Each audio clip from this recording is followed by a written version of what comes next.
Mesdames et messieurs, bonsoir. Merci de votre fidélité à la télévision nationale. De retour sur ce plateau pour la deuxième partie de ce plateau spécial consacré au déroulement du scrutin référendaire organisé ce 25 septembre 2021. Ce 21, ah ouais. 2025, je confonds les deux.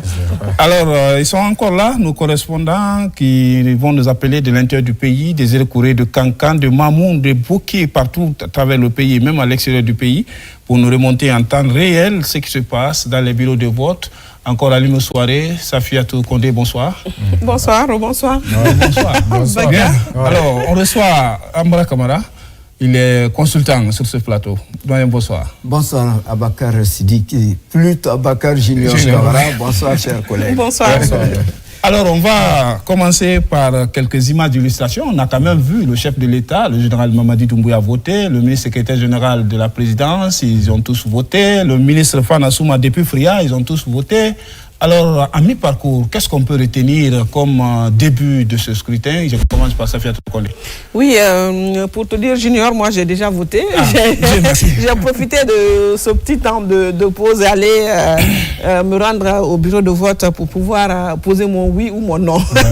Donc, quand on a remarqué depuis les premières images qui nous sont venues de Farana et un peu partout, de Libéria et tout, on a vu déjà que l'engouement était là dans les bureaux de vote. Oulenka nous a appelé, nous a dit que depuis 6 heures, les citoyens étaient aux alentours des bureaux de vote pour attendre l'ouverture officielle de ces bureaux et tout. Je pense qu'il est 14 heures ou 13 heures. 14 heures moins. Il y a quand même un bilan. Peut-être si on avait un observateur ou, je ne sais pas moi, sur le terrain, il pouvait nous remonter approximativement un chiffre par rapport au taux de participation. Mais ça se voit sur le terrain parce que j'ai quand même sillonné pas mal de quartiers dans la commune de Ratouma. Il y a pas mal de déplacements.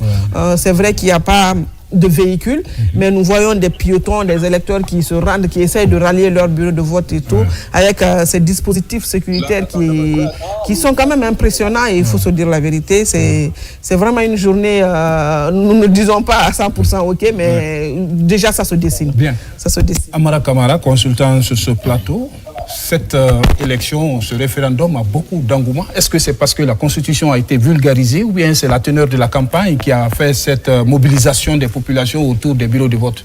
Je pense que c'est les deux à la fois. Si vous voulez, on peut ajouter à cela non seulement la sensibilisation des citoyens, la vulgarisation, mais aussi la manière dont cette Constitution a été conçue. Parce que vous vous rappelez que les membres du CNT ont sillonné à plusieurs reprises nos quartiers, districts, secteurs, préfectures, ainsi de suite, pour que les gens se sentent concernés par ce projet de constitution. Donc les gens déjà ont à l'idée qu'il y a quelque chose qui arrive. Et pour la première fois, depuis 1958, on a pris plus d'1 mois pour faire la vulgarisation aussi de la Constitution. Par le passé, on fait la campagne référendaire. On prend peut-être 1 mois, cette fois-ci on n'a pas fait 1 mois, mais d'habitude on fait 1 mois de campagne référendaire pour expliquer aux gens. Et on profitait de ça pour expliquer aux gens qu'il y a une nouvelle Constitution pour laquelle il faut voter pour ou contre. Mais cette fois-ci, depuis, disons, le mois de juillet et une bonne partie du mois d'août ont été consacrés à la vulgarisation, de sorte que on est descendu dans les quartiers, dans les secteurs. Il n'y a pas un seul district en Guinée ou un quartier où il n'y a pas eu de manifestation, disons, d'adhésion, de mobilisation pour expliquer aux gens. Maintenant, la manière d'expliquer, ça peut différer d'une zone à une autre, mais tout le monde a déjà à l'esprit qu'il y a quelque chose qui arrive. Ensuite est venue s'ajouter cette grande campagne de sensibilisation. Les ministres ont rallié les préfectures, les directeurs nationaux, disons tous les cadres, pas seulement les cadres, les acteurs politiques eux-mêmes se sont impliqués, ceux qui sont favorables bien sûr à la nouvelle constitution se sont mobilisés, ont mobilisé leurs militants et sympathisants pour dire aux gens, mobilisons-nous pour le vote. Donc l'un des enjeux majeurs de ce vote aujourd'hui qui était attendu, c'était effectivement ce taux de participation. Et à ce niveau, moi je suis venu de Kountia. Donc d'abord, avant que je ne me lève, je vous avoue que j'ai des voisins qui passent souvent dans ma cour pour aller vaquer à leur occupation. C'est eux qui m'ont réveillé. pour me dire, ouvrez la porte, nous on va voter. Donc on veut passer pour aller voter. Parce que chez eux, c'est un peu enclavé. Donc c'est moi-même qui suis levé pour aller ouvrir la porte. Et c'est en ce moment que je me suis rendu compte que, et dès qu'ils sont partis, les premiers, ils sont revenus aussitôt pendant que moi, après ma prière, je me reposais un peu. Je faisais encore ma toilette. Les gens sont revenus. Donc je me suis dit que le vote a commencé parce qu'il était à peu près 7h05, 7h10 minutes comme ça quand les premiers sont revenus. Aussitôt, moi aussi, je me suis levé, j'ai informé ma famille que le vote a commencé. Moi, je suis allé et je me suis présenté comme étant un journaliste et que je dois venir au boulot. On m'a laissé m'acquitter de mon devoir. Et après, j'ai sillonné quelques centres de vote, parce que là où j'ai voté, il y a au moins 4 bureaux de vote. Il y a un bureau de vote, 1, 2, 3, jusqu'à 4. Et puis, il y a une autre école non loin de chez moi, où il y a des bureaux de vote. Donc, j'ai pris mon temps pour aller sillonner ces zones. Et en venant aussi, partout où je suis passé dans les quartiers imaginés de Kountia, j'ai pu faire escale un peu partout pour constater qu'il y a de l'engouement. Les gens sont mobilisés. Ce qui n'est pas en porte-à-faux avec le passé. Parce que vous vous rappelez que la Guinée, les Guinéens sont presque habitués maintenant, on peut dire, au référendum. Au référendum, nous sommes pratiquement à notre 5e référendum, à part le référendum du 26 septembre. Ça, parce que ça, c'est pas nous qui avions organisé, c'est le colon qui avait organisé pour qu'on se prononce pour la communauté franco-africaine à travers la loi, la constitution de la 5e République française. Et nous avons dit non à ça. Depuis, la Guinée elle-même indépendante est à son 5e référendum. Il y a eu un premier référendum en 1982, il y a eu un deuxième en 1990, un troisième en 2001, un quatrième en 2020. En 2020, et c'est le 5e référendum que la Guinée indépendante organise. Donc les gens sont habitués. Et vous conviendrez avec moi que de tous ces référendums, le plus tôt, le plus bas taux de participation, c'est celui de 2020. C'est celui de 2020 qui a été de 58,24%. Tout le reste, on est allé au-delà de 80%. Ça veut dire que les Guinéens sont déjà habitués à se mobiliser autour des élections. Donc il n'y a pas de problème. Je pense qu'on n'est pas en porte-à-feu avec notre passé. Très bien. Ali Moussouaré, particulièrement, cette élection n'a pas enregistré de fausses notes. Est-ce que c'est la bonne qualité de l'organisation? Parce que jusqu'ici, nos correspondants ne nous ont pas encore remonté quelques anomalies par endroit, à moins que ce soit quelques bureaux de vote éloignés. Bon, en tout cas, quand il y a élection, en tout cas scrutin, il y a toujours des anomalies qui sont à corriger. C'est pourquoi la direction générale qui a remplacé la CENI est là. Quand on remonte des imperfections, ça peut arriver par endroit. Je pense qu'on on arrive à corriger.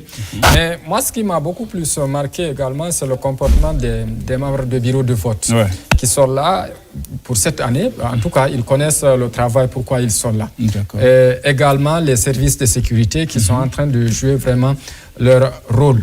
Maintenant, concernant certaines anomalies, il y aura toujours des anomalies parce qu'il y a certains jusqu'à présent, ils n'ont pas retrouvé leur carte d'électeur ou en tout cas, mais l'un dans l'autre, ce sont des choses qui sont minimes qu'on est en train de signaler et qui sont corrigeables dans le temps parce que c'est jusqu'à 18h. Et de l'autre côté, c'est la discipline observée pour le moment autour de ce scrutin. On n'a pas pour le moment remonté des problèmes au niveau des bureaux de vote, mais tout le monde vient, ceux qui viennent, ils votent doucement et puis ils rentrent à la maison. Safi l'a dit, il n'y a pas de véhicule de déplacement, mais les gens marchent, ils viennent, ils s'acquittent de leur devoir. L'autre facteur, rapidement, c'est par rapport au niveau des observateurs. Moi, j'ai vu rarement des observateurs sur le terrain. En tout cas, j'ai rencontré rarement des observateurs, mais j'estime qu'ils sont là et qu'il faut remonter les rapports pour qu'on arrive à crédibiliser, parce que leur présence également constitue un élément clé qui crédibilise le scrutin d'aujourd'hui. On a vu le président de la République, il a voté, le Premier ministre, chacun a voté chez soi pour vraiment montrer l'exemple aux citoyens qu'on doit se lever, venir voter et rentrer à la maison. Ce n'est pas parce que le Premier ministre, il loge à Kountia, il vient à Koloma pour voter, non. Il est chez lui, il a voté, ainsi que le président. Et tous les ministres qui sont à l'intérieur du pays, ou bien par là, ils ont voté comme tous les autres citoyens. Parce que ça, ce n'est pas un vote politique, c'est un vote citoyen pour s'exprimer sur un sujet bien défini. Est-ce que le projet, comme l'a dit Amara, qui a été vulgarisé, est-ce que vous êtes pour le projet, ce que vous avez vu à l'intérieur, ou ce qu'on vous a dit, ceux qui n'ont pas pu lire, est-ce que vous êtes pour, est-ce que vous êtes contre? Je pense que c'est simple. On espère que ça va continuer, bien que notre pays n'est pas développé pour dire un bilan à mi-parcours dans d'autres pays. On peut dire à midi, le taux de participation est de tel. Mais nous ne sommes pas arrivés là. Voilà. On espère que dans les années proches, on aura des bilans à mi-parcours et des déclarations des observateurs, des acteurs. Bien, Safiat Condé, soirée parle des observateurs nationaux mais aussi internationaux. Ça veut dire que nous avons plusieurs institutions internationales qui sont ici en Guinée pour observer. Est-ce que cela donne la crédibilité au scrutin? Parce que l'Union européenne est là, l'Union européenne, la CEDEAO, l'Union africaine. Alors toutes ces institutions internationales, ils ont leurs représentants pour superviser ces élections. Bien sûr, ils viennent au fait pour ça. Ils viennent pour veiller au bon déroulement de ce scrutin. Ça donne assez de crédibilité. Nous avons vu il y a quelques jours, ils ont été reçus par le ministre Maurice Sanda. Ils ont fait le tour. On a vu combien ils étaient engagés. Ils sont même prêtés aux questions des journalistes pour dire que nous sommes en Guinée pour voir, pour veiller à ce que tout se passe dans les normes. C'est vrai, entre nous, ça peut bien se passer. Mais il faut, pour encore plus de crédibilité, il faut qu'il y ait un autre œil. Il faut qu'il y ait un autre aspect de cette chose-là. Donc c'est pourquoi ils sont là, ils ne sont pas là pour rien.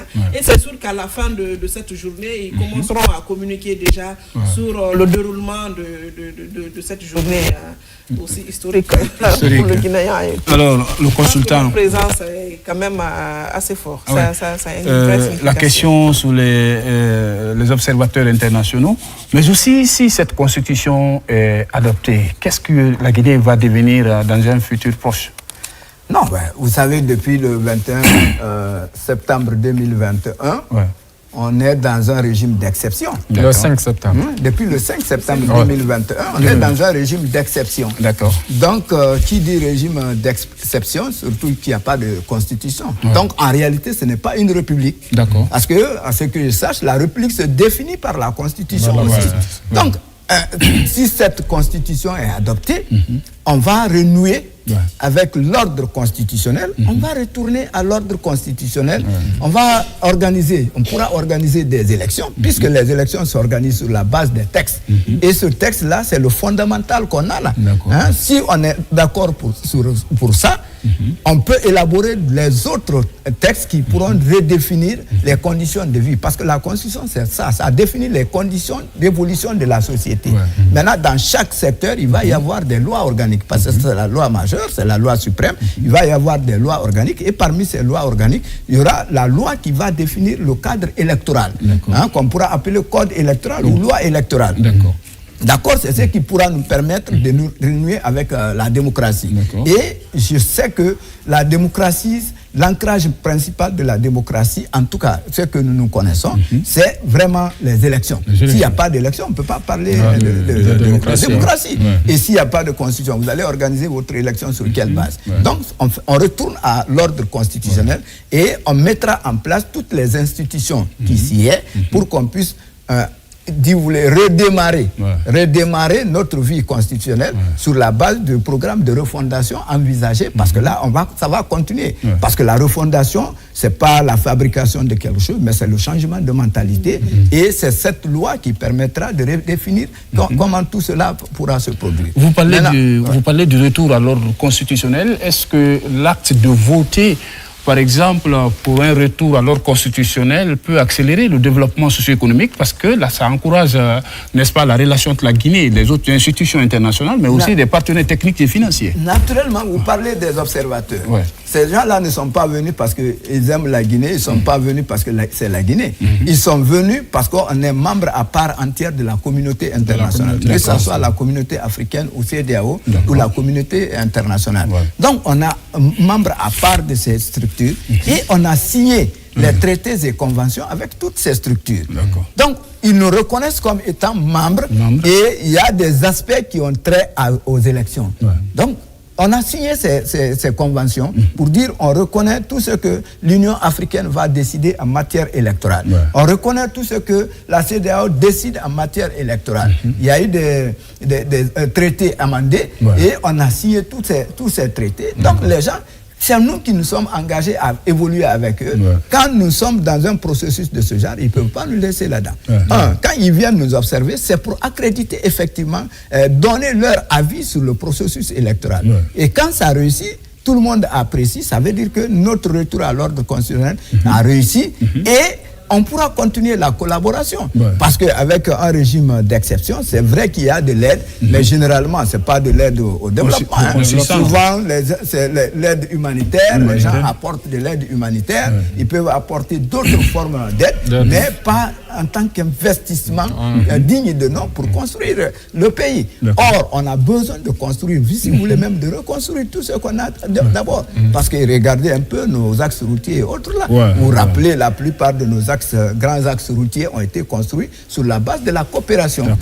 Il y avait par exemple le FED à l'Union européenne, le Fonds européen de développement, avec des centaines de millions qui étaient alloués au pays. Et la Guinée, je me rappelle, avait réussi à débloquer des fonds qui ont permis de reconstruire à l'époque, au temps du régime Lansana Conté, de reconstruire la plupart de nos axes routiers jusqu'à Guékédou, jusqu'en forêt. Et c'est ainsi de suite. Nos fonds, nos ressources internes ne peuvent pas nous permettre, nous seuls, à faire tous ces travaux. Si on a avec la communauté internationale, il y a des fonds alloués par ces structures, alloués au développement, on pourra postuler. Et puis, si on remplit les conditions, ces fonds pourront être mis à notre disposition et on pourra travailler sur notre développement. Je pense que c'est en cela c'est important de retourner à l'ordre constitutionnel. Parce que si c'est dans un régime d'exception, les gens, les institutions se méfient un peu.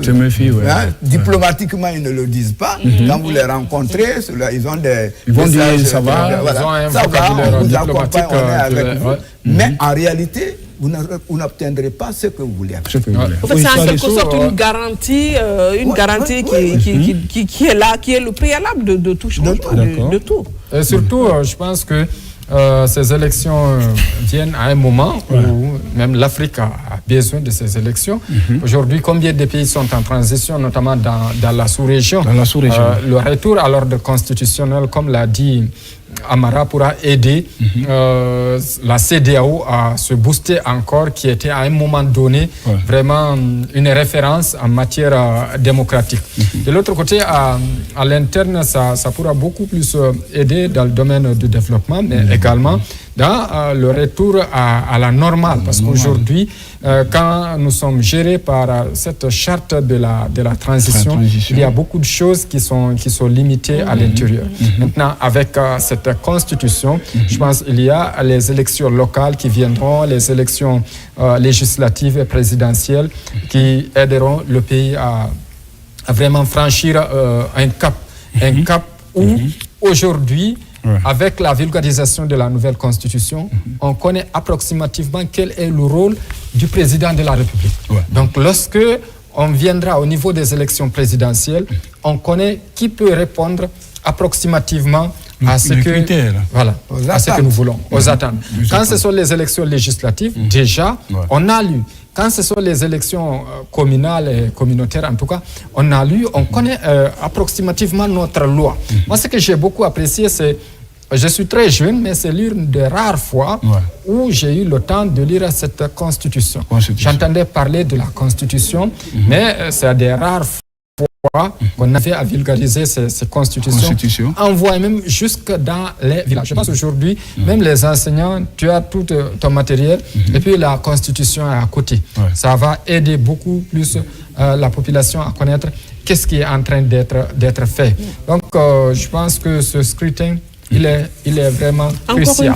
Encore une fois, par rapport on a quand même, tu viens de le dire, on est encore très jeune par rapport à cela, mais cette fois-ci, nous avons quand même eu la chance de parcourir les 199 articles qui constituent ce document. Mais Haga le disait ici un peu plus tôt le matin, on a eu de très belles constitutions. Après, l'applicabilité fait défaut. C'est ça coince à quel niveau? Pourquoi tel article n'est pas mis en valeur? Pourquoi tel article n'a pas été pratiqué? C'est aussi ça le problème après l'adoption d'une constitution en Guinée. Moi, je pense qu'il faudrait peut-être cette fois-ci veiller encore plus pour que tous ces articles se retrouvent, pour qu'ils soient bénéfiques. Alors, Safiatou, la technique vient de nous signaler qu'on a déjà Antoine Kourouma. Il est en Bruxelles, hein? À Bruxelles. En Belgique. En Belgique. Voilà. Est-ce que Antoine Kourouma est avec nous?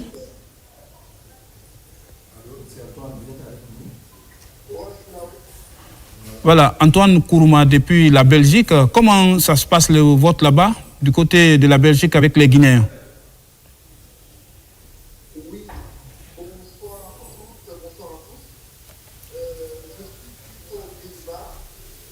Ah.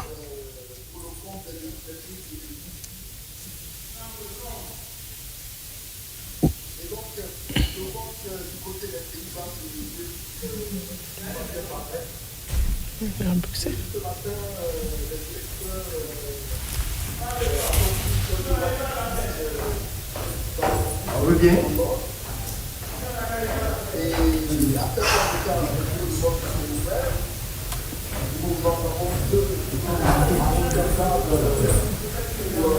Est-ce qu'il y a un souci technique? Parce que qu'est-ce qui se passe? Antoine Kourouma, est-ce qu'il est avec nous? Donc on va continuer, certainement on va encore recontacter Antoine Kourouma. Ouais. Alors Safiat Kondé, tu parlais de l'importance du respect de la Constitution Amara Kamara. De toutes ces lois qui constituent ce document aujourd'hui. S'il est adopté, ce document, s'il est adopté, moi je pense que les erreurs du passé ne devraient pas revenir. Ces articles, ce sont des Guinéens qui se sont mis autour pour l'élaborer. Ces articles, ce sont des fils et des filles de Guinée qui se sont mis autour pour travailler dessus. Moi, je pense qu'une fois élaboré, qu'une fois adopté, parce qu'il faut aussi voir l'autre cas. Peut-être que je vais, si M. Amara a une idée, je ne sais pas si ça n'a jamais été fait, mais est-ce qu'il arrive des fois qu'une constitution soit rejetée? Et quand c'est le cas, qu'est-ce que le pays devient? Ça devient quoi le document? Bon, ça, je ne sais pas, selon votre expérience, je sais que vous n'êtes pas constitutionnaliste, mais... Non, ça peut arriver, hein. Ça peut arriver, c'est un autre cas. Je ne suis pas constitutionnaliste, mais je fais beaucoup de recherches quand même, parce que j'ai fait un master en communication politique. Donc ça m'amène à faire beaucoup de recherches, à travailler beaucoup. Ce que je sais, en Guinée, aucune constitution n'a été rejetée. N'a été rejetée, oui. N'est-ce pas? Maintenant, je n'ai pas vu non plus dans les autres constitutions, au cas où une constitution est rejetée, qu'est-ce qu'il faut? En la matière, pour le cas maintenant là, nous sommes régis par la charte de la transition. Et malheureusement, la charte ne prévoit rien à propos pour dire si la constitution n'est pas rejetée. Au contraire, la constitution sur laquelle on est en train de se prononcer prévoit que si une constitution est rejetée, on ne pourra plus la remettre en jeu 5 ans avant. C'est ce que cette loi, cette constitution a dit. Mais avant, on n'avait jamais été rejeté et je n'ai pas connaissance de ce que les textes de loi disaient à propos. Mais si cette constitution est adoptée et que prochainement on soit appelé à un référendum, peut-être pour se prononcer sur d'autres aspects, si le texte est rejeté, on ne pourra plus le remettre à référendum encore 5 ans avant. Donc, si c'est rejeté, on est obligé d'arrêter tout le processus et reprendre à zéro. Certainement pas le fichier électoral, mais en ce moment, mais les préparatifs, la campagne, tout ça là, il faut revoir et peut chercher à savoir pourquoi c'est rejeté. Comme ça, on pourra expliquer, chercher la solution au problème pour amener les gens à adhérer, parce qu'on ne peut pas vivre sans constitution. Ensuite, la deuxième des choses, est-ce que Antoine est... Oui, Antoine est là. Est-ce que Antoine Kourouma est là? Oui, moi je suis là, oui.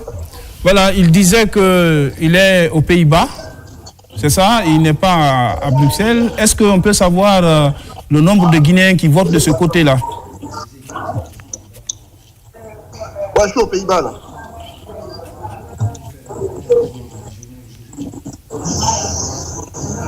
Oui, provisoirement, ouais, bon, avec un état des lieux. D'accord, ça va. D'accord. Donc, bonsoir à toutes, bonsoir à tous. Nous sommes donc aux Pays-Bas, à Rotterdam précisément, où se trouve le centre de vote pour 483 électeurs. Depuis ce matin, les électeurs ont entamé le vote ici dans 2 bureaux de vote. Et j'avoue que tout se passe dans les normes. Les citoyens, dans l'ordre et dans la discipline, accomplissent leur devoir civique. Et de manière classifiée, comme je l'ai dit. Et à ce stade, il est exactement 16h09.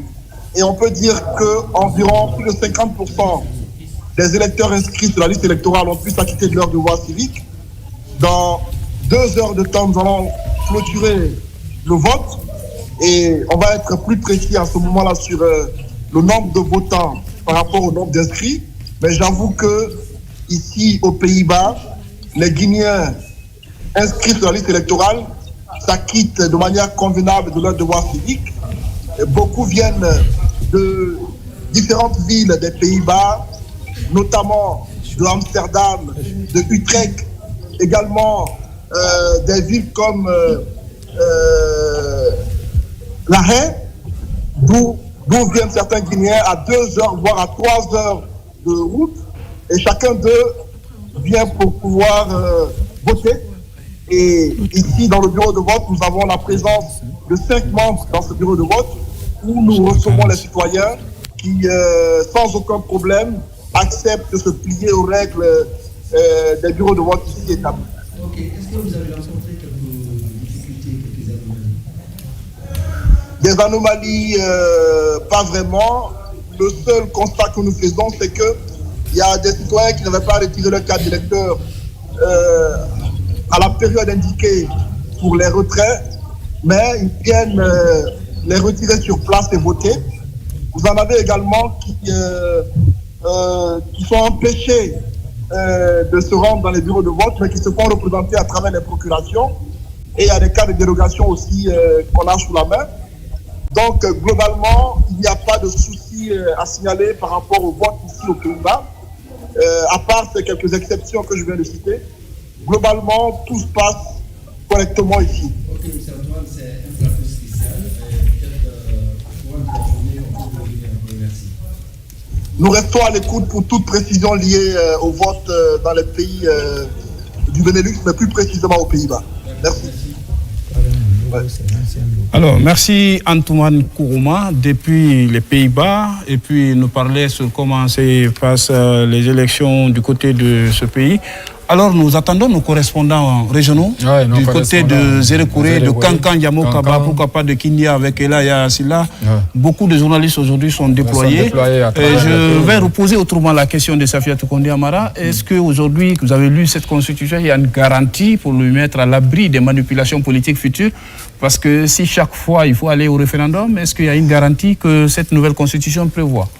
Sans pour autant que l'avis de Amara arrive à influencer les électeurs. Est-ce que c'est le texte qui peut empêcher qu'il y ait manipulation? Je ne crois pas. D'accord. Ce n'est pas le texte c'est des écrits sur papier, n'est-ce pas? Nous sommes tous d'accord sur ça. C'est l'homme qui écrit ce texte-là qui doit respecter ce qu'il a écrit. J'ai un ami, M. Suleiman Keita, qui a été conseiller juridique au ministère de l'Information, qui a écrit un livre qu'il a intitulé La Guinée victime des Guinéens. D'accord. La Guinée victime des Guinéens, c'est nous qui élaborons nos textes de loi.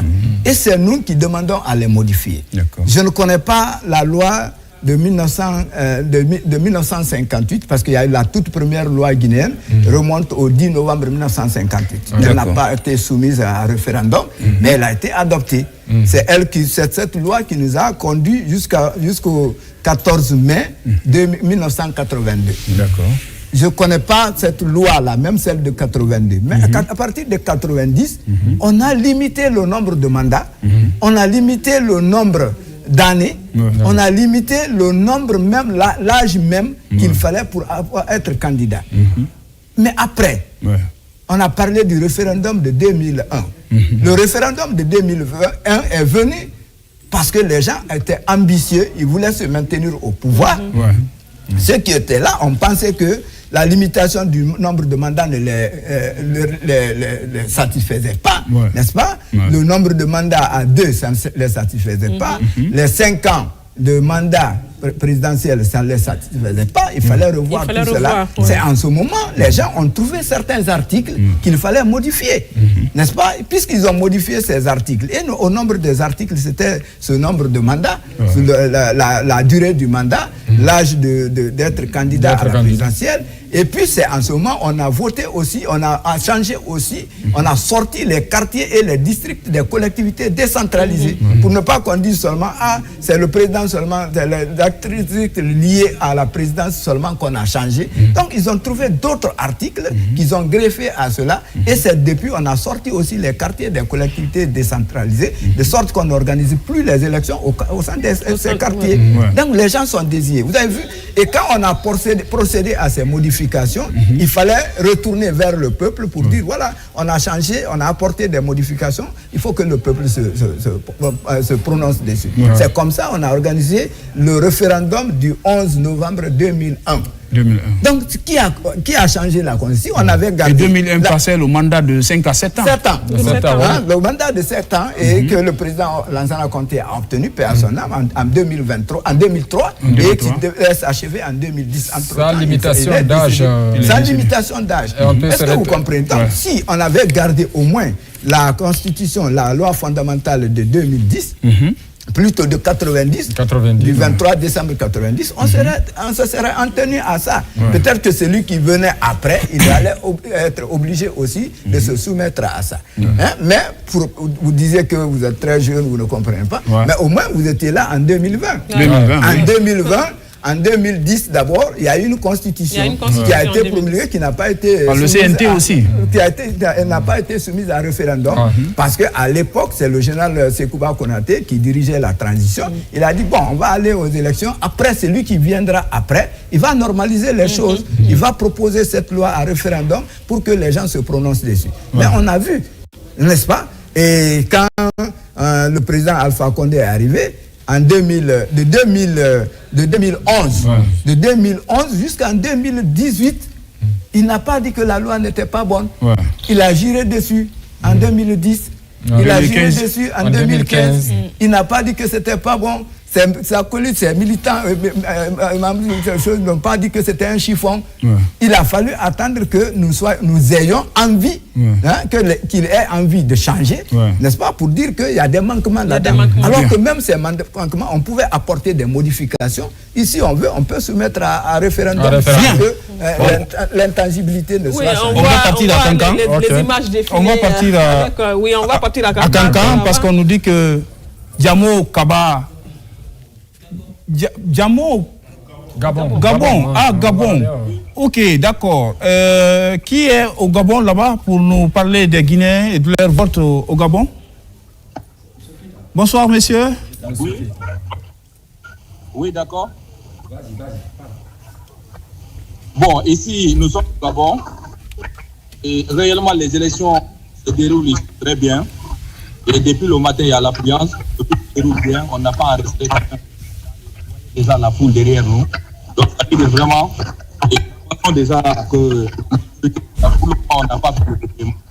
Mais dans notre esprit, avec aujourd'hui, et je pense déjà que il va remporter ce temps.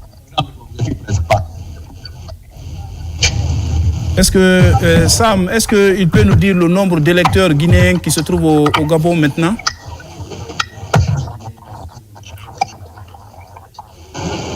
Oui, il y a également d'autres compatriotes qui sont à côté de là.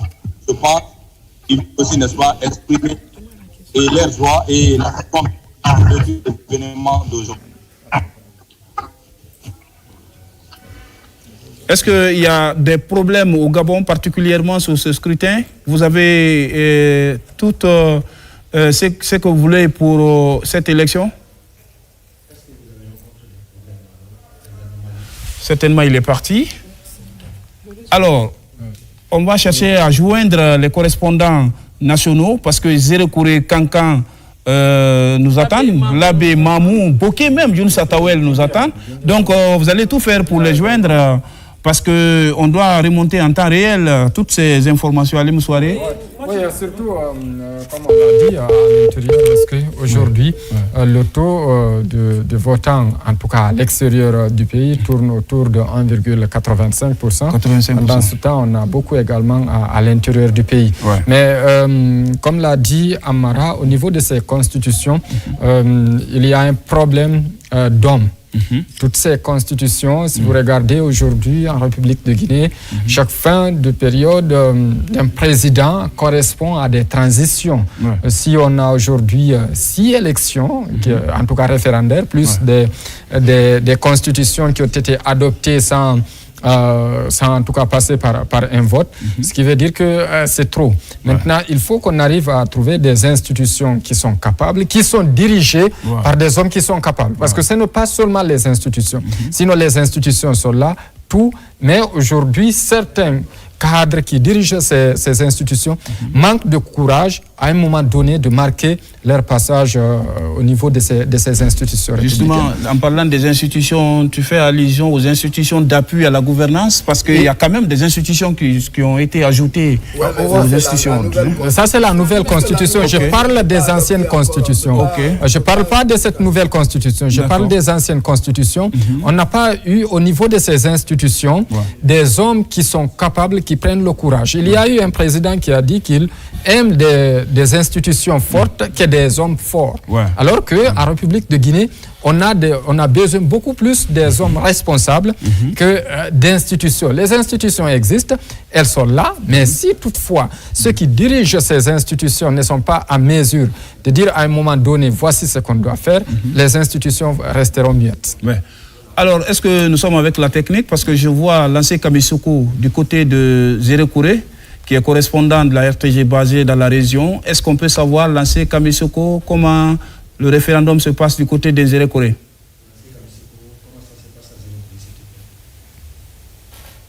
Oui, le vote se déroule dans le forestière. Il a dit le matin correctement. Le retard le démarrage effectif vers le ouvert. Il y a une faute. Ils ont d'ailleurs levé les agents de bureau de vote. Est-ce qu'il y a une autre possibilité d'essayer de traiter avec le son, parce que nous on a du mal à l'entendre? Est-ce qu'il a besoin d'un écouteur? En attendant, on revient sur le plateau, Amara Kamara. Aujourd'hui, certainement, c'est une nouvelle page de l'histoire politique de la Guinée qu'on doit ouvrir avec cette nouvelle constitution. Certainement, vous l'avez lu. Quelles sont quelques innovations que vous avez trouvées dedans? Bon, les innovations que j'ai trouvées, il y en a plein. D'accord. Je pense que ceux qui ont rédigé parlent d'une quinzaine ou d'une vingtaine d'innovations. Mais grosso modo, ce qu'on peut retenir, c'est le passage, par exemple, du mandat présidentiel de 5 à 7 ans, ce qui n'est pas d'ailleurs nouveau, on l'a dit tantôt. Voilà, le président Lansana Conté avait réussi à modifier, n'est-ce pas, la durée du mandat. Quand lui le décédait, il menait un mandat de 7 ans. De 7 ans, D'accord, mais ça c'est revenu encore dans cette nouvelle constitution. Ensuite, on a le bicaméralisme. Le bicaméralisme, ça veut dire un parlement à 2 chambres. N'est-ce pas? 2 chambres. Il y a la chambre basse et la chambre haute. La chambre basse qu'on peut appeler Assemblée nationale et la chambre haute qu'on peut appeler Sénat. Ça veut dire que c'est une innovation parce qu'on n'a jamais connu ça depuis 1958. Nous sommes habitués à l'Assemblée nationale avec la seule chambre.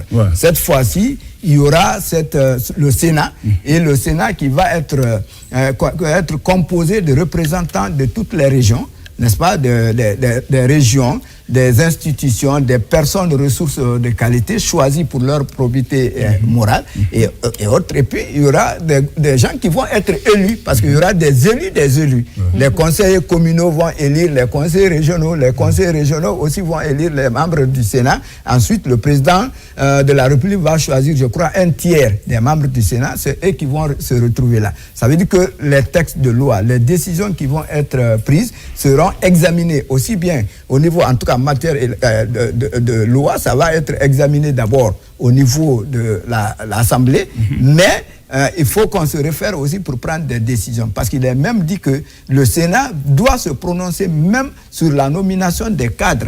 Hein? Il faut que qu'on propose au Sénat l'un des cadres que le chef de l'État compte désigner comme ses collaborateurs et que le Sénat doit se prononcer de ça. C'est de la nouveauté.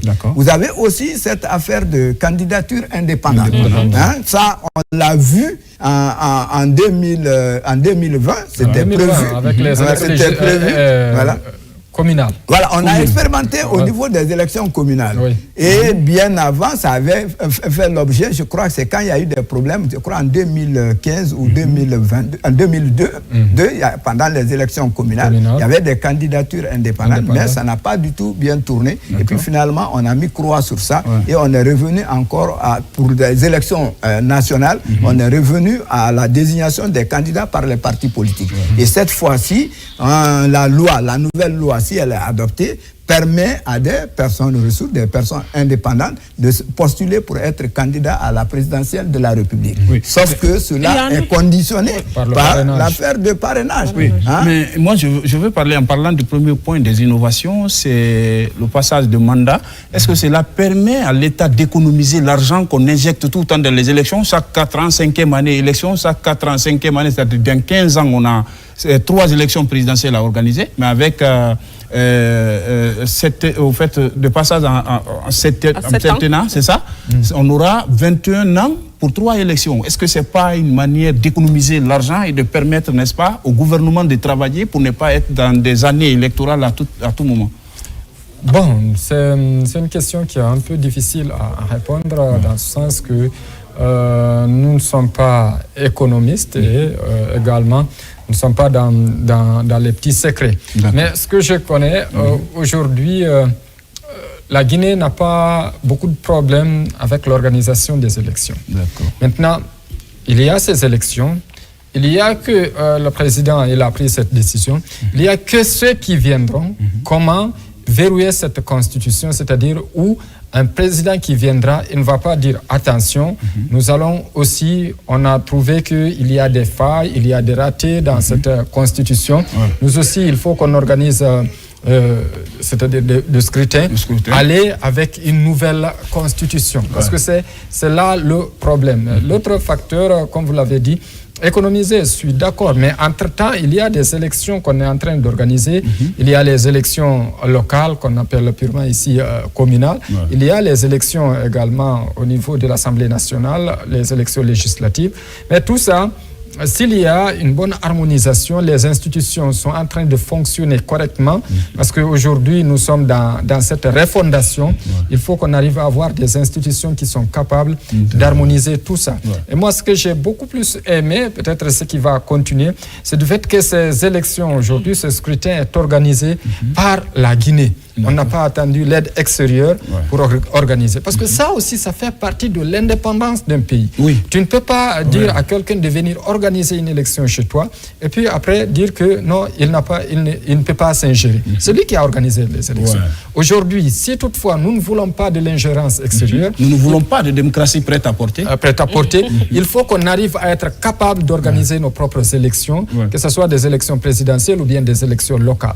Comme ça, nous sommes indépendants de ce côté. Mais tant que ce sont des gens, on attend les bailleurs de fonds, on attend l'Union européenne et tout ce qui s'ensuit pour venir organiser les élections chez nous, je pense que l'indépendance, l'impartialité va beaucoup manquer de ce côté. Bien. Moi, je voudrais te revenir sur la question du genre, parce que certainement on en a parlé, mais tu n'es quand même pas sans savoir qu'au niveau, par exemple, de la scolarisation des enfants, il n'y a pas d'hommes, il n'y a pas de garçons, il n'y a pas de filles. On demande à tout le monde d'aller à l'école et l'éducation gratuitement jusqu'à 17 ans. À partir de 7 ans. De 6 ans, 5 ans. De 5 ans à 17 ans. Gratuit et obligatoire pour tous les enfants. Là, moi, je me revenir sur ce quota, comme tu me glisses déjà à la peau de banane, sur ce quota de 30%. Je me demande pourquoi cela n'a pas bougé dans cette nouvelle constitution. Parce qu'on s'y attendait quand même. Quand on sait qu'il y a 52% de femmes en Guinée, je me demande pourquoi cela tarde à venir. 30% de quota, c'était là depuis. On pensait que les lignes allaient pouvoir pouvoir bouger avec cette nouvelle constitution. Et moi, sur ce point, je reste quand même sur mes fins. Je ne suis pas tout à fait OK avec ce point. Autre chose... discutable, oui, discutable, OK. Mais les 30% de quotas, on aurait pensé que les lignes allaient bouger de ce côté. Est-ce qu'il y a eu des propositions dans ce sens? Des propositions concrètes. N'oubliez pas, nous sommes dans une société patriarcale. OK, c'est un autre débat. Peut-être qu'on aura une occasion d'en parler. Autre chose, c'est le fait, tu as touché à un point qui est très intéressant, le fait de cadenasser la Constitution. Puisqu'on sait que la Constitution est de l'émanation d'un peuple. Ce n'est pas un président qui se lève pour le faire. On concerte l'ensemble de la population pour pouvoir rédiger cette constitution. On prend l'avis de tout le monde. Si on se rappelle encore, il y a eu des SMS, il y a eu tellement de canaux de communication pour que les citoyens puissent contribuer à l'élaboration de cette constitution. Moi, je pense que ce qui se fait sur le plan politique n'est pas normal par rapport à une constitution. On ne peut pas se lever d'un jour au lendemain et vouloir changer des points dans une constitution. Une constitution, il l'a rappelé depuis le début, c'est comme un livre saint pour un peuple. C'est vraiment c'est un consensus du peuple. Donc, une seule personne ou un groupe ne peut pas se lever un jour et vouloir changer ce qui a été fait par tout un peuple. Donc, je pense qu'on doit aller sur ce principe-là et ne pas vouloir tout le temps changer la Constitution. Si on comprend comment ça est élaboré, si on comprend pour qui et par qui c'est fait, je pense qu'on n'a pas besoin un groupe ou un individu, une personne, un président ne peut pas se lever un seul jour. Non, cette partie ne me convient pas parce que ça ne m'arrange pas. Il faut qu'on change. Dans ce cas, on rentre dans la politisation de ce document. Et ce n'est vraiment pas normal de faire. Moi, je pense que ce qui a été fait pour cette année-là, et je pense que pratiquement, même si ce n'est pas tout le monde qui a participé, mais la plupart, les 80% quand même de la population est quand même arrivé à donner son avis par rapport à cela. Et il y a eu une vulgarisation qui ne dit pas son nom. On a vu le CNT partout, jusqu'au fond du pays, pour pouvoir vulgariser cette constitution. Je pense que si c'est comme ça, ça a été élaboré, je pense qu'on a une garantie de pouvoir cadenasser cette constitution. Et que ça ne soit pas après un président qui vient demain ou après-demain qui se dit non, moi ce point-là ne m'intéresse pas, ça ne m'arrange pas, donc je change. Et on passera à une autre constitution. Je pense que la Guinée est assez mûre pour ça et qu'on doit peut-être passer à autre chose au lieu de tout le temps changer la Constitution. Alors, si vous nous regardez de Bouquet, de Farana, de Kindia, de Zérekouré, merci de votre fidélité à la télévision nationale. La Mara Camara, je reviens avec vous. Il y a autre innovation, c'est la limitation d'âge. À 80 ans, on ne peut plus être candidat. Mais si tu es élu, tu as 75 ans, 80 ans, tu n'as pas terminé ton mandat parce que c'est 2 fois 7. Ça va faire 14 ans plus 95 ans. Et puis tu es réélu à ta propre succession. Comment cela? Qu'est-ce qui est prévu? Moi, je suis candidat, j'ai 75 ans. 80 ans va trouver que je n'ai pas fini même mon premier mandat et je dois être réélu et ça va m'envoyer jusqu'à 80. Pas forcément. Pas forcément. C'est pas obligatoire. Est-ce que je vais dire puisque je parce que c'est obligatoire parce que tu es élu une fois que tu vas être réélu. Justement. Au contraire, c'est là où le peuple doit agir. On doit sanctionner les gens. Parce que même ceux qui ont 40 ans, ont 50 ans, s'ils doivent être reconduits, il faut que ça soit sur la base de leurs résultats. Parce que pour la première élection, on ne les connaît pas beaucoup. On va penser qu'ils vont nous apporter c'est une phase d'essai. N'est-ce pas une phase d'essai. Maintenant, quand ils sont là, ils n'apportent pas ce dont nous attendons. Et obligatoirement, après leur mandat, on peut les changer. Tant qu'on n'arrive pas à ça, qu'on vote contre les gens parce qu'ils n'ont pas travaillé conformément à ce que nous attendons, on ne va pas s'en sortir. Donc, ce n'est pas que quelqu'un à 75 ans, il est élu pour 7 ans. D'accord. Peut-être que la loi n'a pas prévu cela. C'est en cela je salue son idée. C'est-à-dire qu'il faut qu'il y ait des mécanismes de modification de la loi. Pas parce que forcément, on doit verrouiller qu'on ne doit pas du tout toucher. À la Constitution pendant 30 ans. Ça, c'est trop. Pendant 30 ans, il y aura beaucoup de choses. De 90 à 2020, on a passé combien d'années? À 2020, on a passé 30 ans. Donc, il y a beaucoup de choses qui se sont passées là-dedans. Si on dit qu'on ne peut pas toucher à notre Constitution, je pense que ça ne va pas nous arranger toujours. Deuxièmement, par rapport à ta question sur les dépenses, si on peut limiter les dépenses, par rapport à l'organisation des élections. Ce qui reste clair, la manière dont nous organisons les élections, ça va nous fatiguer. Parce que cette année, on va organiser présidentielle. Si on attend 2026 pour organiser les législatives, 2027 pour organiser les communales, et puis revenir encore au présidentiel, ça va nous fatiguer. Nous serons dans le cercle vicieux des élections. Si vous prenez les pays anglophones, vous prenez le Ghana, vous prenez le Nigeria, vous prenez les États-Unis, leur mandat c'est 4 ans. Mais 4 ans, ils organisent tout à la fois et ils oublient les élections pendant les 4 années, pendant au moins 3 ans. 3 ans et demi, ils sont en train de travailler. Bien, on va se rendre rapidement à Bokeh. On nous amène l'image de Younoussa Tawel Kamara, notre correspondant. D'ailleurs, le directeur régional de la RTG du côté de Bokeh. De l'information et de la communication. Voilà, j'y arrive. Alors, Younoussa Tawel Kamara, bonsoir. Oui, bonsoir. Est-ce qu'on peut savoir les statistiques sur ce référendum à Bokeh et comment ça se passe depuis le matin?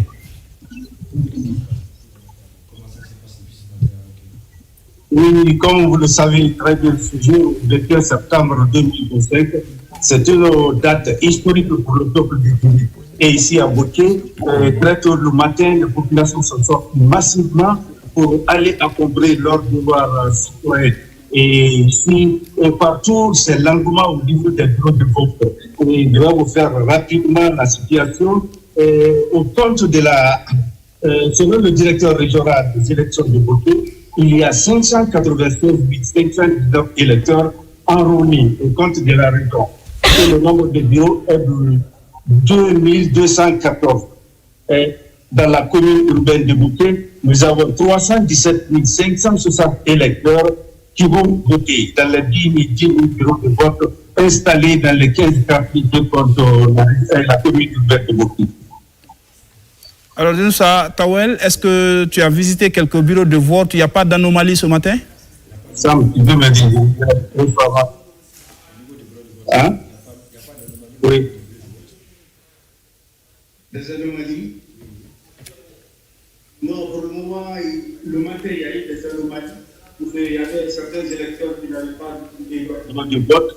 Et puis, il y avait un petit souci, tout est rentré en ordre, ça a été réglé très facilement par les responsables en charge de ces élections. Est-ce que les autorités de Bokeh ont déjà voté? Oui, les autorités ont voté parce que nous avons accompagné le gouverneur qui est parti pour accomplir son devoir citoyen dans un bureau de vote. Et puis de là, on est parti à quelques encablures du chef-lieu de la commune urbaine de Bokeh. Il s'agit de Korira. Là-bas, c'est le ministre directeur du cabinet de la primature qui a voté là-bas aussi. Merci Younoussa Tawel. Et j'espère que nous sommes presque 15 heures du côté de Bokeh et nous attendons la soirée électorale pour nous remonter d'autres informations liées à ces élections. Merci. Merci à tous les animateurs de cette émission spéciale. Et je salue tous les techniciens de la RTV au niveau des VTR et du service technique aussi là et son équipe. Merci. Alors, Amara Kamara, oui, alors on était avec vous. Oui, merci. J'étais sur les dépenses liées aux élections. Comme si vous prenez ces pays anglophones, chaque 4 ans, ils organisent les élections. Et quand ils viennent, les gens ont la latitude de voter 3 ou 4 fois et à la fois. Quand ils quittent les urnes ce jour-là, ils attendent 4 ans pour revenir. Ce sont des élections générales. Les dépenses liées aux élections sont limitées. Sont faites une seule fois.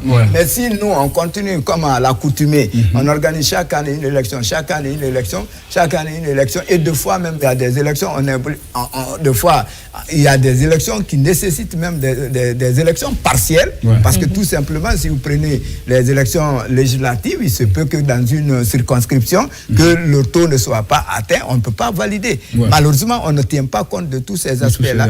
Mais ce qui reste clair, si nous aussi, on arrivait à harmoniser tout cela et on organise les élections générales une bonne fois, je pense qu'on peut mettre assez de temps pour revenir. Imaginez, si on organisait des élections générales en 2025, on dit qu'il faut attendre peut-être 2032 pour revenir, n'est-ce pas? Pour revenir aux élections, ça nous fait déjà 7 ans. D'économie de temps. Les économies pour lesquelles tu te soucies là pourront être orientées problème peut être résolu. Je pense qu'il faut aller dans ce sens-là. C'est pas régulier dans les pays francophones, mais une fois n'est pas coutume, on peut commencer aussi à expérimenter. L'élection, comme il a dit, les élections générales, c'est mieux. Parce que d'abord, le problème en République de Guinée, ce sont les organes. Parce que à un moment donné, on a trouvé que on n'avait pas la confiance aux Guinéens. Il a fallu quelqu'un de l'extérieur pour venir organiser ces élections. Mais Amara est là, il est mieux expérimenté que moi. Il connaît. À un moment donné, le ministère de l'administration du territoire et de la décentralisation avait organisé les élections. On a trouvé que ça ne marche pas. On a mis la CENI, Commission électorale nationale indépendante. Je vais devoir te couper un instant parce qu'on nous apprend que Mohamed Alpha Baldé, qui est notre correspondant à Mamou, est déjà en ligne. Alpha Baldé, bonsoir. Bonsoir, Koloma. Bien, comment ça se passe les élections référendaires du côté de Mamou? Alors, je vais vous parler et de Mamou et de Pita où nous nous trouvons. Ce matin, on a démarré les activités à Mamou, où il y avait une forte affluence, il faut le saluer. Ça se traduit d'ailleurs par les différentes routes de Mamou qui sont bondées de monde. Bon, bondées, ça va être un peu fort, mais il y a quand même assez de monde qu'on voit à pied, puisque la circulation est interdite sur les armées à 4 roues et à 3 roues, notamment. Donc on voit beaucoup de citoyens, des femmes, des jeunes, des vieux même parfois, à bord de route avec la carte d'électeur, soit partent voter, soit qui reviennent dans le bureau de vote. Et de Mamou, je vais vous dire que sur la route de Mamou jusqu'à Pita ici, dans les différents villages, on a vu beaucoup de citoyens revenant des bureaux de vote ou encore une fois alignés devant un bureau de vote. Actuellement, je me trouve à Pita, notamment à Pita Centre, où il y a une forte affluence derrière moi. À cette heure-ci, ça prouve combien de fois les citoyens sont très engagés à donner leur voix, à dire ce qu'ils pensent de cette constitution qu'ils sont appelés à adopter ou à rejeter. Alors, Mohamed Alpha Baldé, est-ce que dans la région de Mamou, on peut savoir le nombre d'électeurs pour ces 3 ou 4 préfectures? 3. Hein? Bon, à Mamou, il faut se dire que pour toute la région, c'est-à-dire Mamou, la préfecture de Mamou, celle de Dalaba et de Pita, on a 33 331 890 électeurs. À Mamou, il y en a 162 690. Pita, c'est 90 946 électeurs. À Dalaba, c'est 254 électeurs, et tout cela reparti sur environ 1047 bureaux de vote. Mais dans l'ensemble, on a eu à échanger avec le directeur régional aussi des élections pour toute la région. Aucun problème majeur n'a été signalé. Depuis ici, d'ailleurs, on est même parti dans une sous-préfecture, puisqu'il faut savoir que ce sont les ministres de l'Environnement et celui des villes qui parrainent ces 2 préfectures. On s'est rendu dans une sous-préfecture à côté de Pita Centre ici, notamment Sitali, où on a échangé avec les membres des bureaux de vote, de certains bureaux de vote, où il y a une forte affluence de ce côté aussi. Ils nous ont dit que pour l'instant, tout se passe bien. Le long de la route, on n'a constaté aucun incident. Et ici à Pita, comme vous le voyez, l'atmosphère est plutôt bon enfant. Les gens viennent voter dans le calme et repartir chez eux dans le calme. Alpha, tu parles de l'affluence. Est-ce qu'aujourd'hui, tous ces militants mobilisés peuvent voter avant 18h?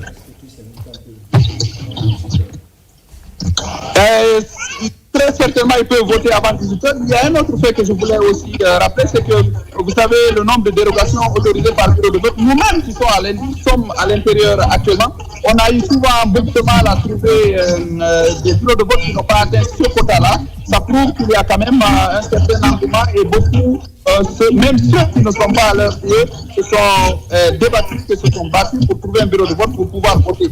D'ici 18h, on a de fortes chances qu'il y ait une forte participation et certainement dans la soirée électorale, on reviendra pour plus de détails sur ce sujet. Mais pour l'instant, dans le bureau de vote du groupe scolaire Alpha Ablaï de Pita, nous avons été, à la mi-journée, on était déjà à plus de 70% de taux de participation.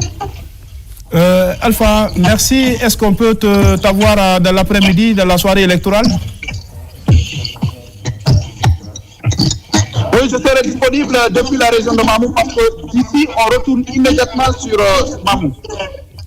Merci Alpha Baldé. Voilà, Safiatou.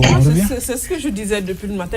Il fait chaud au cœur, ça fait chaud au cœur plutôt de voir tous ces correspondants de la RTG déployés à travers toutes les régions de la Guinée pour couvrir ce scrutin comme une fois historique pour le Guinéen. Nous avons vu depuis le matin très tôt, il y a eu un engouement qui ne disait pas son nom, du côté de Farana, de Libéria, encore de Mamou, nous venons de le voir, et il y a Farana qui nous talonne pour de Bokeh et tout. Moi, je pense que le référendum, comme on le dit, il n'est pas politique, il est citoyen, avant tout. Il est citoyen et il faut vraiment, il n'est que 14h ou 15h, il faut que les citoyens se lèvent pour aller dire leur oui ou leur non par rapport à ce projet de nouvelle constitution. Justement. Moi, je pense que ça y va de l'intérêt de tous les Guinéens, et vouloir dire son avis sur l'avis de la nation, je pense que ce n'est pas rien, et il faut le faire, et il faut le faire. Nous voyons déjà Camara, certainement cette constitution va avec toutes ses promesses, parce que quand tu dis à un père de famille d'envoyer son enfant obligatoirement à l'école, ça veut dire qu'il y a des infrastructures, parce que des infrastructures scolaires manquent par endroits. Est-ce qu'aujourd'hui cet engagement peut être respecté dans cette constitution pour permettre à tous les enfants de Guinée d'être scolarisés? Oui, je pense que cette question, mais si vous voulez, la corde au cou des autorités, n'est-ce pas? Donc, c'est une question très intéressante et à laquelle, normalement, tout le monde doit réfléchir, à la réponse de laquelle tout le monde doit réfléchir, dans la mesure où la première richesse d'un État, d'un pays, c'est les ressources humaines. C'est les ressources humaines quand on connaît déjà la qualité de l'enseignement et on connaît nos villages qui regorgent pas mal d'enfants en âge d'aller à l'école qui ne peuvent pas aller. Et si aujourd'hui une loi s'impose à tout le monde pour que les enfants soient scolarisés, je pense que c'est un atout pour la population. Et c'est une contrainte pour les autorités parce qu'on ne peut pas dire que c'est dans les écoles privées les gens vont étudier gratuitement. C'est l'État, il appartient à l'État de créer les conditions, de réaliser des infrastructures et où les enfants peuvent étudier gratuitement à partir de 5 ans déjà. Parce qu'avant, on inscrivait officiellement les enfants à l'école à 7 ans. Je sais qu'il y a des zones où les enfants vont à l'école à 3 ans, les écoles maternelles, mais ça, c'est pas sur tout le territoire. Dans les grandes villes, il y a les écoles maternelles à 3 ans, 4 ans déjà, les crèches et autres là, on peut envoyer les enfants. Mais on inscrivait les enfants à l'école normale à partir de 7 ans. Aujourd'hui, c'est ramené à 5 ans. Ça veut dire que dès que ton enfant a 7 ans, tu dois te lever pour l'amener parce que c'est la loi qui le dit, la loi suprême du pays qui le dit. Et tu ne peux pas sortir un enfant de l'école avant qu'il ait ses 17 ans. Ça, c'est important. Donc, quelles que soient les conséquences, quels que soient les ratés qu'on peut constater, l'enfant peut-être a des difficultés à apprendre tout, mais tu dois l'accompagner jusqu'à ce qu'il maîtrise quelque chose avant qu'il n'ait ses 17 ans. Et 17 ans, ça va le trouver au moins au collège, ça trouvera qu'il a appris à réfléchir à quelque chose qu'il pourra mener pour le reste de sa vie. Donc, moi, je pense que c'est très intéressant et l'État trouvera les moyens. L'État est toujours fort, l'État est toujours capable de trouver les moyens nécessaires. On va redéfinir les cartes scolaires, définir les zones qui ont besoin d'infrastructures scolaires pour qu'on les réalise afin de permettre aux enfants d'aller à l'école. Il y a un autre point dans cette nouvelle constitution, moi qui me talonne un peu, je ne sais pas trop. Il y a un article qui parle de la démission du gouvernement après l'adoption de la nouvelle constitution. Est-ce que cet article intervient? Est-ce que cette mesure intervient maintenant ou c'est après la mise en valeur ou la loi actuellement là on n'est pas la loi n'est pas la loi n'est pas rétroactive. Pour le moment on est géré par la charte de la transition. Et la charte ne dit pas que dès après le référendum le gouvernement doit démissionner. Oui, mais c'était là mon inquiétude. Donc, une fois que la nouvelle constitution sera adoptée, cela rendra en vigueur dès après ce scrutin il faut attendre. Moi, je ne crois pas que ça puisse s'appliquer maintenant là. Parce que la loi, quand ça va être adopté, si aujourd'hui c'est adopté, on le saura dans 2 ou 3 jours. Et puis, il appartiendra au chef de l'État de promulguer. Parce que c'est pas parce que c'est adopté que ça soit applicable automatiquement. Il faut que ça soit promulgué et que ça soit opposable à tous les Guinéens. À partir de ce moment-là, s'il y a une élection qui est organisée et que le oui l'emporte ou que le non l'emporte, il est prévu que le gouvernement démissionne. Et par le passé, on a vu ça ici. En 2010, on a vu quand il y a eu élection présidentielle, le nouveau président est élu, l'ancien gouvernement, le gouvernement de transition qui était là, est allé présenter sa lettre de démission avec le président Jean-Marie Doré. Il a présenté sa lettre de démission et le président leur a dit, bon, vous pouvez gérer les affaires courantes. En attendant, et quelques temps après, je crois, ça n'a même pas fait 48 heures, il a nommé son premier ministre. Donc voilà, ça c'est vraiment lié à la démocratie. Parce qu'après une élection, vous avez vu, dans les pays habitués à la démocratie, même à l'issue des élections législatives, à l'issue des élections communales, tout ça là, quand il y a des élections, ça veut dire que c'est une manière de, si vous voulez, d'évaluer le gouvernement qui est là, et que si cette évaluation n'est pas en sa faveur, il est obligé de quitter. Parce qu'on ne peut pas continuer à le garder dans la mesure où la politique que ce gouvernement est en train d'appliquer n'est pas appréciée par la majorité. Donc moi je pense que ça va s'appliquer, mais pas dans les médias. Ça je le dis avec raison gardée, parce que je ne me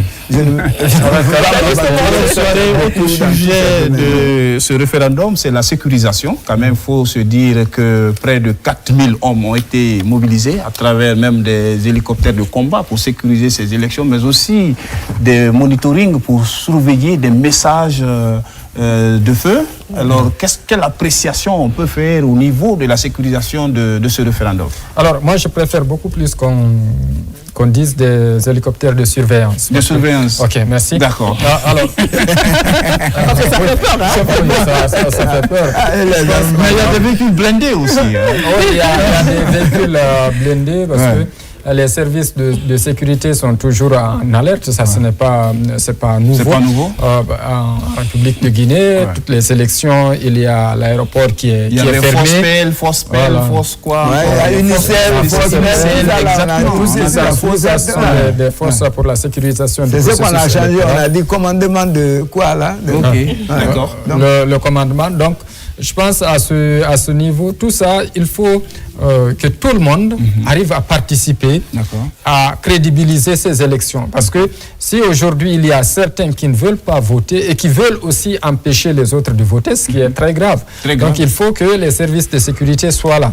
Et nous avons sillonné des bureaux de vote. Je pense que pour le moment, ils sont là, ils attendent, ils font ce qu'ils doivent faire et pour le moment tout se passe dans des bonnes conditions et on a vu même des véhicules qui sont en train de circuler pour faire des patrouilles mixtes. Maintenant, côté sécurité, pour le moment, il n'y a pas de problème. On a reçu Noa ici concernant les réseaux sociaux parce que vous savez, jusqu'à présent, la haute autorité de la communication n'arrive pas à gérer en tout cas ces réseaux sociaux. On espère avec la nouvelle constitution, la constitution qui arrivera, il y aura beaucoup de force pour la future ou le futur organe qui va gérer les médias et tiendra compte de ces médias sociaux. Donc aujourd'hui, des dispositions ont été prises pour d'abord un vote sécurisé, mais également un scrutin transparent, accepté de tous, parce que le résultat qui sortira, c'est le résultat qui a été exprimé par les Guinéens et que chacun va se retrouver dans le résultat qui va sortir. Bien. La sécurisation Amara Camara, moi je vais poser la question au niveau généralement des journalistes ou d'autres communicants qui se font passer pour des informateurs, mais des fausses informations. Et vous allez voir sur la page de certaines même qui se disent être journalistes, sans recouper des informations, on publie pour tromper l'opinion. Est-ce que vous avez un message particulier? Bon, ils se font appeler journalistes ou ils sont journalistes. Parce que le journaliste, c'est quelqu'un qui recherche, qui collecte, n'est-ce pas, vérifie, n'est-ce pas, l'information, la traite, avant de proposer à la publication ou à la diffusion. Donc, quelqu'un qui ne travaille pas... Oui, mais à travers un canal aussi...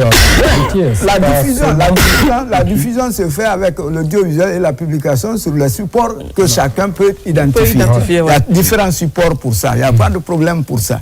Maintenant, ceux qui ceux qui sont sur les réseaux sociaux, tout à l'heure, Alimou disait que la haute autorité n'arrive pas à canaliser encore les réseaux sociaux. Mais est-ce que les réseaux sociaux relèvent de la compétence de la haute autorité de la communication? Je ne crois pas, parce que ce n'est pas la même loi qui les régit. La loi L002 régit le fonctionnement des médias, la liberté de la presse, et la loi 0037, je crois, régit la cybercriminalité. Et en attendant, l'utilisation des réseaux sociaux relève de cette autre loi. Donc ce n'est pas forcément la haute autorité a mis en garde récemment même ceux qui ont créé les web TV et les web radios. Parce que la loi ne les reconnaît pas d'abord. La loi ne les reconnaît pas en Guinée. Peut-être quand on va finir avec cette nouvelle constitution, il y aura la modification de la loi, la révision de la loi L002, ça pourra tenir compte parce que ce n'est pas quand même la première fois qu'on se retrouve dans de telles situations.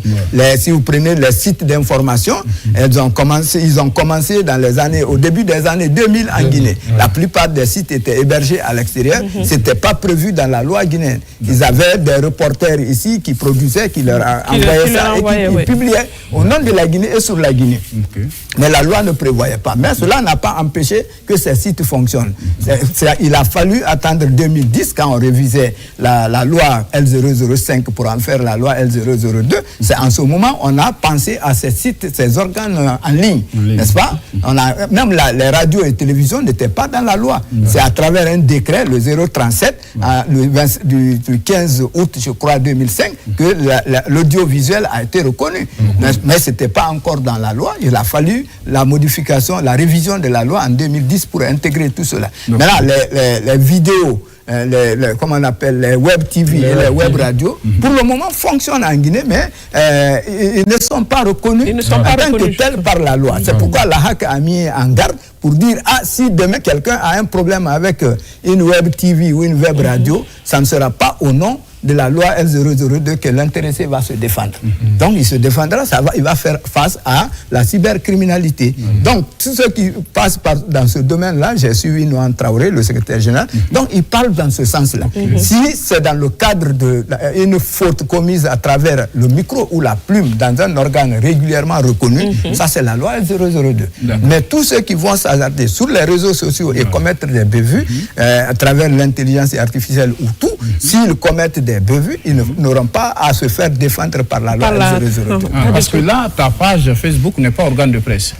Quand un journaliste, par exemple, se permet de faire des bavures sur sa page Facebook. Ce n'est pas un organe de presse, mais les médias font la liaison entre leurs médias et leur page Facebook pour créer, pour amener les gens à regarder et pour avoir... Je pense que M. Noa était là sur le plateau, il a bien clarifié cette partie. Il l'a dit, une page personnelle reste une page personnelle. Donc quand vous êtes pris sur cette page en train de passer de fausses informations, vous n'avez que vous pour répondre. Et qu'à date, ils avaient pu remonter plusieurs informations liées à ces différentes pages qui relaient des fausses informations, parce que ça fait quand même 3 semaines qu'ils sont sur place, qu'ils ont un centre d'appel sur le terrain et tout. Moi, je pense que c'est une innovation qu'il faut saluer. Parce qu'aujourd'hui, on ne craint pas assez les médias traditionnels. Mais ces réseaux sociaux, je ne veux pas citer les téléweb, mais en partie aussi. Il faut vraiment canaliser l'information à ce niveau. Surtout quand c'est les blogueurs. Quand c'est une étape aussi décisive pour notre pays, il faut canaliser, il faut les faire revenir à la raison. Moi, je pense que ce centre d'appel doit continuer. Ce n'est pas que pour ce scrutin-là. Peut-être ce scrutin... resserrer encore plus de vigilance, mais il faut continuer à veiller sur ces médias qui se disent, je sais pas moi, blogueurs ou quoi que ce soit, parce que franchement, ça va dans tous les sens après. Moi, c'est juste peut-être une mise en garde, parce qu'on a l'habitude de voir des médias qui sont légalement installés, mais qui arrivent à donner des résultats, ce qui se met la confusion dans la tête de plusieurs personnes. On prend 1, 2, 3 bureaux de vote qui est favorable à un X, et puis après on dit voici les résultats partiels. Si toutefois les résultats qui sont donnés provisoires, qui sont donnés par l'institution ne sont pas en harmonie, sont contraires à ce que l'autre a donné, on va dire qu'on a triché parce que nous, on a écouté telle radio ou bien on a suivi tel site internet. Il y a ça et ça et ça, alors que ce qu'ils sont en train... Je pense que pour aujourd'hui, c'est seulement la DG, la Direction Générale des Élections, qui est habilitée à donner un résultat provisoire de ces élections. Donc, les médias peuvent parler. Et même ce taux de participation où les gens vont penser qu'ils peuvent donner, on ne peut pas, avec 1, 2, 3 bureaux de vote, dire que dans telle préfecture, le taux de participation est là. Je pense que l'échantillon est trop petit pour extrapoler par rapport à ce qui se passe dans une localité. Voilà, mesdames et messieurs, vous nous pratiquez sur les antennes de la télévision nationale au compte de cette édition spéciale référendum. Et puis nous étions en synchronisation avec la radio nationale et les radios rurales. Oui. Et pourquoi pas quelques canaux de communication du ministère de l'Information et de la Communication. Oui. Il ne reste qu'à vous dire merci parce qu'on doit se relayer. Le second plateau, la deuxième équipe doit monter aussi pour nous tenir pendant toute la soirée jusqu'à 18h-19h. Et certainement, la soirée électorale va se tenir la nuit parce que nos correspondants au niveau régional et même à la Direction Générale des Élections nous attendent. Et puis, il y a aussi le village électoral, qui est mis en place par la société civile. Donc, toutes ces équipes doivent remonter en temps réel toutes les informations liées à ces élections. Moi, il ne reste qu'à vous dire merci. Soirée. Merci à vous. C'était un plaisir. Grand frère Mala Kamara, merci. Merci, Junior. Alors, mesdames et messieurs, c'est ici on va clôturer ce plateau spécial en attendant que la deuxième équipe ne s'installe. Merci à tous et bonne soirée électorale à tous.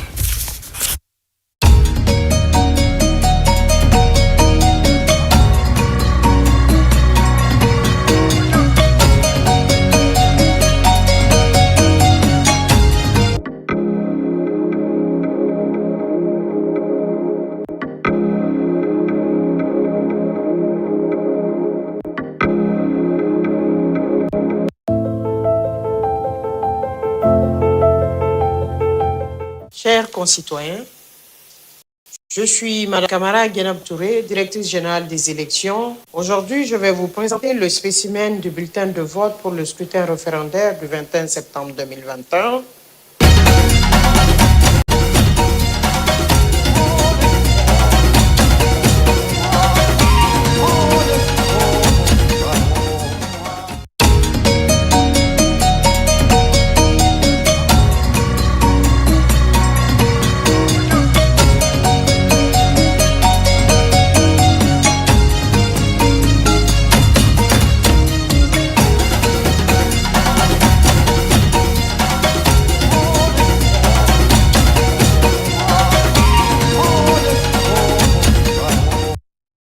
À l'image de nombreux citoyens, le Premier ministre Amadou Ouriba s'est rendu dans son bureau de vote de Waria, situé à Lambagne, dans une atmosphère calme et organisée. Il a procédé à l'accomplissement de son devoir civique, un geste citoyen qui s'inscrit dans l'appel lancé aux Guinéens pour une participation massive à ce scrutin référendaire. Comme lui, plusieurs électeurs ont répondu présents, témoignant de leur engagement en faveur de ce rendez-vous démocratique. Je dois dire que ce référendum n'est pas comme les autres. Il est plus ou moins similaire à celui de 1958, 1990 et maintenant 2025, puisque c'est une étape très importante pour l'histoire de notre pays. Et ce projet constitutionnel, et j'espère bien qu'il va recueillir une forte participation ce soir avec un vote massif pour le oui, va augurer d'une nouvelle période sur le plan politique et institutionnel pour la République de Guinée.